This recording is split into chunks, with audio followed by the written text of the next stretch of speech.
You know what I love? I love me some art. I love me some pretty looking pictures, especially when them pictures help tell a story. And if them pictures are moving at like 24 pictures a second, I love it. I love animation. I'm not a huge comic book guy, but I do appreciate the medium. But video games are my bread and butter because they're interactive. I'm not just watching the hero save the world. I'm not just reading the hero's epic monologue before the final fight. I'm taking control of the hero to help them get there. And what I love about games compared to movies is that you're given so much more time to tell a story than you are with a feature film, not just through cutscenes, but using the actual gameplay as a set piece and you, the player, as the actor. And if there's one thing that drives me insane when it comes to storytelling, it's using multiple different artistic mediums to tell it. And don't get me wrong, I love me a good ARG and shit, but this is not that. You know how people complain that you need like 7 different systems to play through and understand the Kingdom Hearts series? Up until the all-in-one package for PS4, and with the exception of Union Cross, Key, Dark Road, whatever being on mobile, that was true. You needed a PS2, a Game Boy Advance, a DS, a PSP, and a 3DS, in addition to the PS4. And while that's expensive, at the very least, they're all collectively contained within the same medium. They're all video games. So when they announced that Sonic Frontiers would have an animated prologue to supplement the game, I couldn't help but think that it was just a tiny bit weird, because no matter how short the animation, in my mind, nothing could justify not including whatever story elements are in it into the final product. But you know what? Whatever! We're getting Knuckles on Angel Island, baby! Look at the glorious Master Emerald! Here I come! Rougher than the rest of them! The best of them! But then, they hit us with the announcement that a 2-part digital comic prologue was coming, and I just do not understand why. In classic me fashion, I feel the need to add a disclaimer. I'm by no means outraged by this. I'm not angry or anything of the sort. I'm just severely confused from an artistic standpoint. This is being recorded ahead of both releases of the prologue material, meaning I don't know what's in the comics and I don't know what's in the animation. However, allow me to make an educated guess. The prologue animation, simply titled Sonic Frontiers Prologue, is going to focus on how Knuckles gets trapped in cyberspace while being on Angel Island, while the first issue of the comic, titled Sonic Frontiers Prologue Convergence, is going to pick up where, of all fucking things, Tails' tube left off, showing Sonic, Tails, and Amy setting off for the Starfall Islands to try and find the Chaos Emeralds. Should we invite Amy too? Hey, the more the merrier. Given that its name is Convergence, I can only assume that, along the way, they run into Dr. Eggman. Issue 2 of the comic, which I can only imagine they'll title Sonic Frontiers Prologue Revengeance, might go into either Eggman's backstory of how he found out the Chaos Emeralds ended up on the islands, or something relating to the islands themselves, maybe even something regarding Sage.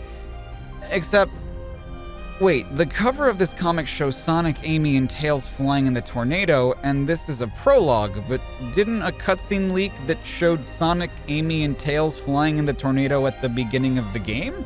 If this comic is a prologue, it's maybe minutes before that opening cutscene takes place. Why not just tell whatever story is contained within this comic at the beginning of the actual game? Because it's not as important? Then why bother making a comic? And by all this, I don't want you guys to think that I don't like video games tackling any other medium. We have the IDW comics, which are beloved by many people, but you don't really need to read them to understand what happens in the games. They're their own continuity. And we also have tie-in animations such as Sonic Night of the Werehog, Sonic Mania Adventures, Team Sonic Racing Overdrive, and Sonic Colors Rise of the Wisps. But do you notice something about those animations? None of them are prologues, and none of them are really related to the grander story being told. They're usually just there for fun. You can watch them on their own and enjoy them for what they are. And you could argue the same for Frontiers, except that these are being made specifically to tie into the narrative that will eventually be contained within the game. And let me explain what, at least to me, the difference is here. In Night of the Werehog, the events of Sonic Unleashed have already begun. Sonic and Chip are already together, and this is taking place during the events of Unleashed. And more importantly, it is a self-contained short that has really no impact on the story of Unleashed as a whole. If you don't watch it, you don't lose much. You can still understand and appreciate the entirety of Sonic Unleashed. And if you do watch it, nothing about Sonic Unleashed really changes. It's just a cute, really well-made short last I watched it. Mania Adventures and Racing Overdrive are both kind of in the same boat in that while they were used to promote their respective games, you can really watch them on their own and enjoy them for what they are, and they hardly tie into the stories at all. They're just fun animations based on the title they're promoting.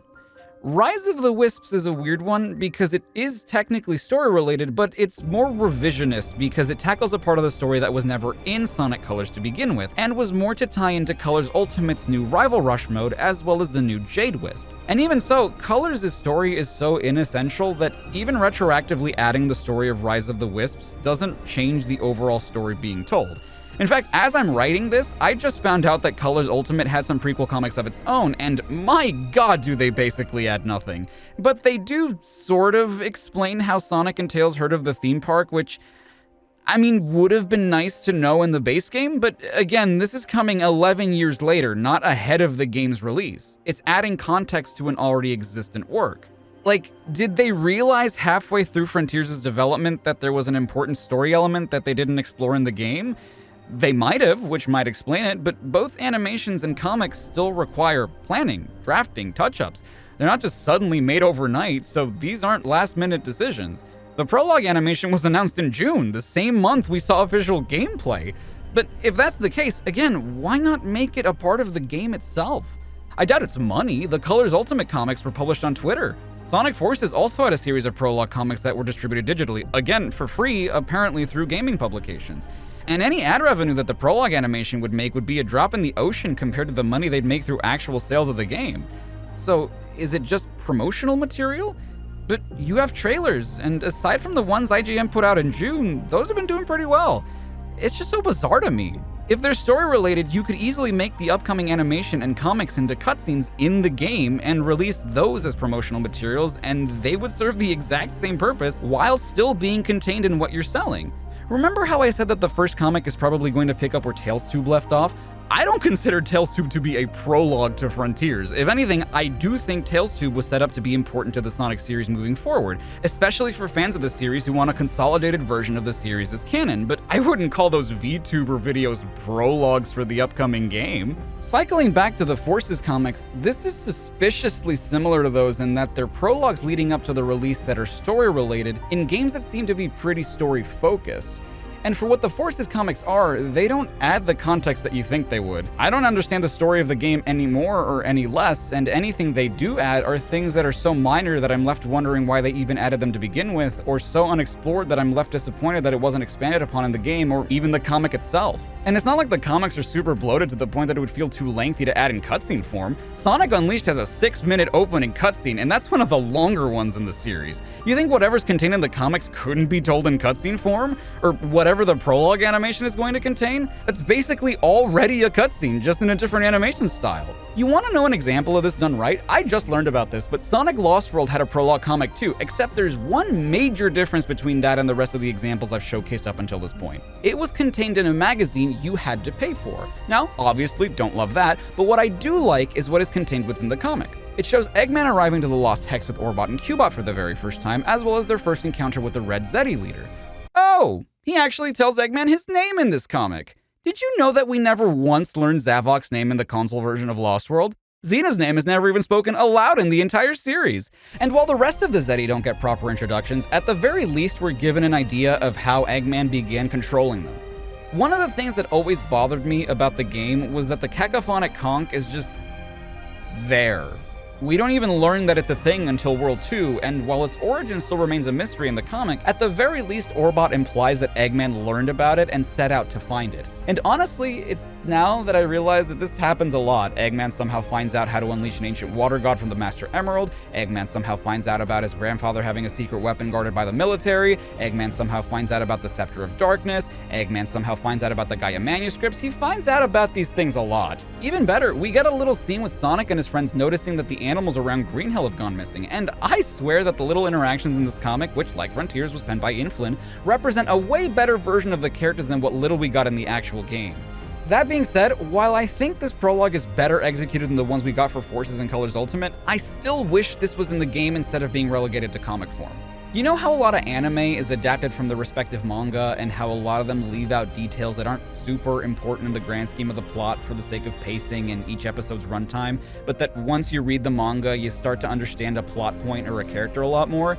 To me, this is kind of like that, except imagine if instead of the manga containing the rest of the story like it normally does, all it contains is the extra content. You don't need it in order to follow the anime, but it would make the narrative more complete. kind of makes you wonder why they didn't just include those bits in the anime. And again, this isn't a great comparison because of the pacing and runtime restrictions, but my greater point is that you don't have these restrictions in video games, which is what can make it such a powerful storytelling medium. At the end of the day, I'm not trying to convince anyone to not read the comic or to not watch the animation. I'm going to anyway because, well, I don't really have a choice. If I want the most complete version of the story, which I do, I need to experience them too. And for the record, it's not like I don't literally understand why they're doing it. The reason Sonic drives a car in his racing games is because he thinks it's cool. They're making supplemental tie-in material to promote their games in animated and comic form because they think it's cool. And I agree, it is cool to have Sonic and his friends feature in these different art forms. I just think that unless the crux of the storytelling is reliant on being spread across different formats, everything that is story-related should be contained within a single one so that as many people as possible can get the fuller picture. Not everyone who plays this game is going to watch the animation. Not everyone who plays this game is going to read the comics. I mean, hell, I'm a huge Sonic nerd, and I only learned about some of the comics I talked about today because of this video. Your storytelling doesn't really gain anything by being split this way, and arguably, even if it is only small details that we can learn, it can lose something. But what do you think? Should stories always be self-contained within their format, or does the access to free resources such as online distribution make that not matter? I'd love to hear your thoughts. And until next time, stay safe and stay awesome.